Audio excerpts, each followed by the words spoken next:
দীর্ঘ 9 বছর তো কোনো রিক্রুটমেন্ট নেই। তা যদি আজকের অনেক কষ্ট করে তো চাকরিটা পেলাম, তো এখন এই চাকরিটা যদি ওনারা ছিনিয়ে নেন তাহলে আর কি করব? এখন ঘরে তো ছোট ছোট বাচ্চারা রয়েছে, পরিবার রয়েছে, তাদেরকে নিয়ে তো পথে বসতে হবে। তো যদি চপ ভাজাটা অন্তত প্র্যাকটিস করতে পারি বা চপ ভাজতে যদি হয়, সেই জন্য আজকের ভবিষ্যতের কথাটা লিখে রেখেছি। এই জন্যই আজকের এই প্রতীকী এই ললিপপ ঝুলিয়ে এই প্রতীকী। হ্যাঁ হ্যাঁ, এই চপ শিল্প কোথায় বলছেন? চপ শিল্প কোথায় বলছেন? ভলেন্টিয়ারি চাকরি সেই। আপনি কি বলছেন? বলছে যে চপ আর চা শিল্প, উনি বলেছেন যে চপ শিল্প চা শিল্প, ঠিক আছে। এতজন যদি চাকরি হারা হয়, চপ আর চা কে কিনবে বলুন তো? সেটাই বলছি যে আমাদের তিলে তিলে না মেরে একবারে মারুন। আমরা আর পারছি না। প্রত্যেক দিন নাটক করছে, ভেতরে ডেকে নিয়ে মিটিং করছে। কিসের নাটক? আজকে তো বোঝা যাচ্ছে কি অভিসন্ধি রয়েছে। এটাই বলতে চাইছি, এগুলো আর চলবে না।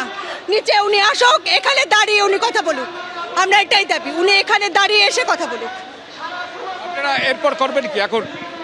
আমরা এখানেই বসে থাকবো যতক্ষণ না আমাদের যোগ্য লিস্ট দেয় সবার, 1 থেকে 1 পুরো যতগুলো কাউন্সিলিং হয়েছে ততক্ষণ বসে থাকবো আমরা এখান থেকে যাবো না। আমরণ বসে থাকবো, আমাদের মারুক। আমরা তো মরে গেছি, চাকরি নেই, কিছু নেই, মরে গেছি। আমাদের আর মরার ভয় নেই। যারা মরে গেছেন তাদের আর মরার ভয় কি? একজন শিক্ষক, একজন শিক্ষিকা প্রশ্ন করছেন এই এসএসসি ভবনের সামনে দাঁড়িয়ে, যে এসএসসি ভবন হচ্ছে এদের পরীক্ষা নিয়ামক, যে এসএসসি ভবনের বিরুদ্ধে দুর্নীতির অভিযোগ উঠেছে, যে এসএসসির প্রাক্তন চেয়ারম্যান এখন জেলে, যে মধ্যশিক্ষা পর্ষদের প্রাক্তন সভাপতি এখন জেলে, যে রাজ্যের শিক্ষামন্ত্রী, প্রাক্তন শিক্ষামন্ত্রী এখন জেলে, সেই রাজ্যের বর্তমান শিক্ষিকারা প্রশ্ন করছেন তারা মরেই গেছেন, তাহলে আর নতুন করে তাদের মেরে কি লাভ? আমি আরও একবার ছবি দেখাতে বলবো, প্রায় মৃতপ্রায় সেই শিক্ষকদের ছবি, যাদের ক্লাসরুমে থাকার কথা, তারা কিভাবে। আমরা দেখতেই পাচ্ছি ধৈর্যের বাঁধ ভেঙে গিয়েছে বলা যায়। তার কারণ ডেডলাইন তাদের দেওয়া হয়েছিল, 6টা পর্যন্ত সময় দেওয়া হয়েছিল, ডেডলাইন পেরিয়ে গিয়েছে। থার্ড কাউন্সেলিং পর্যন্ত বৈধ এমনটাই বলা হচ্ছে। পার্থপ্রতিম ঘোষ রয়েছেন আমাদের সঙ্গে। পার্থ, সুপ্রিম কোর্টে ভার্ডিক্টে কোথাও বলা নেই, ফোর্থ কাউন্সিলিং সব অবৈধ। হাইকোর্টের জাজমেন্টে বলা আছে আমাদের 11-12-এর ভ্যালিডিটি 17-12-2019 অবধি, 9-10-এর 19-12-2019 অবধি ভ্যালিডিটি। তাহলে কি করে বলতে পারে 4th, 5th, 6th, 7th গুলো অযোগ্য? বলতেই পারে না কমিশন। এসএসসি চেয়ারম্যান একটা অযোগ্য এসএসসি চেয়ারম্যান। আমি যখন 9-10-এ ফার্স্ট কাউন্সিলিংয়ে ছিলাম, সেখান থেকে 4th কাউন্সিলিংয়ে 11-12-এ জয়েন করি, তাহলে আমি এখন কি করব? ঠিকই, যারা পরবর্তী কাউন্সিলিংয়ে জয়েন করেছেন তারা কি করবেন?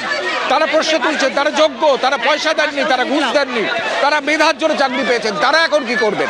অর্থাৎ এইখানে আমরা দেখতে পাচ্ছি নিজেদের মধ্যে তারা আলাপ আলোচনা করছেন যে এরপর কি তাদের যোগ্য তালিকায় নাম দেখার ইচ্ছে ছিল, এবং তারপর রিভিউ পিটিশনে সুপ্রিম কোর্টে তারা যাওয়ার ইচ্ছে প্রকাশ করেছিলেন। সরকার বা এসএসসি সেই রিভিউ পিটিশন করার কথা, কিন্তু যারা চাকরি পেলেন তারাই যদি আমরা এখানে কেউ একজন দেখাচ্ছেন ক্যাবিনেট অনুমোদিত দেওয়া আছে, ওদিকে হ্যাঁ, এর ক্যাবিনেট অনুমোদিত করা আছে যে প্যানেলের ভ্যালিডিটি 9-10-এর 19-12-2019 আর 11-12-এর 17-12-2019। তাহলে কমিশন কি করে বলতে পারে 4th, 5th, 6th, 7th counselling হলো অযোগ্য, অবৈধ হতে পারে? কোনোদিন এটা হতে পারে না।